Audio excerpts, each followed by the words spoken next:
بہت سالوں بعد مجھے اس کی کال آئی، وہ بھی رات کو 3 بجے۔ میں نیند میں تھا، جس کی وجہ سے کال پک نہیں کر سکا۔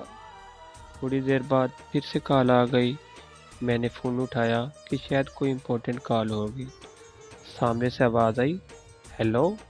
تو میں فوراً بستر سے اٹھا، کیونکہ آواز کچھ جانی پہچانی سی لگی۔ یہ آواز سنتے ہی بہت سی یادیں تازہ ہو گئی، بہت سے زخم تازہ ہو گئے، اور میں بے چین ہو کر پھر سے بولا، ہیلو۔ آگے سے آواز آئی، میں نے ڈسٹرب تو نہیں کیا؟ مجھے جواب دیتے ہوئے بھی گھبراہٹ محسوس ہو رہی تھی کہ ہاں بولوں یا نہ، کچھ سمجھ نہیں آ رہا تھا۔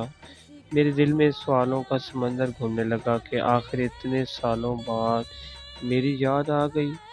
میں نے ہمت کر کے اس سے کہا، اچھا بولو۔ اس نے کہا، کیسے ہو تم؟ میں نے کہا، ٹھیک ہوں، اور تم؟ تو آگے سے روتی ہوئی آواز میں کہنے لگی، ٹھیک نہیں ہوں میں۔ اب میں اور بھی کنفیوز ہو رہا تھا کہ یہ کیا ہو رہا ہے۔ اتنے سالوں بعد رات کو کال آتی ہے۔ آنکھوں میں آنسو آ گئے۔ میں نے معلوم کیا تو پتہ چلا کہ وہ جس کے ساتھ تھی اس نے اس کو کسی اور کے لیے چھوڑ دیا۔ وہ بتا رہی تھی کہ اسے روکنے کے لیے بہت گڑگڑائی، بہت منتیں کی۔ مجھے یاد آنے لگا کہ میں بھی بہت گڑگڑایا تھا ایک دن۔ میری آنکھوں میں آنسو تھے پر چہرے پہ مسکراہٹ تھی کہ میرے سچے پیار کی سزا بخوبی ملی ہے۔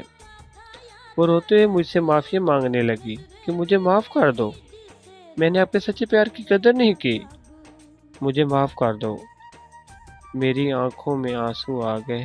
میں نے کہا، میں نے تمہیں معاف کر دیا۔ پھر اس نے مجھ سے پوچھا، کیا تم مجھے اپناؤ گے؟ یہ سوال سنتے ہی مجھے وہ دن یاد آ گیا جب اس نے مجھے ٹھکرایا تھا کسی اور کے لیے، اور میں نے آنکھوں میں آنسو لیے جواب دیا، کبھی بھی نہیں۔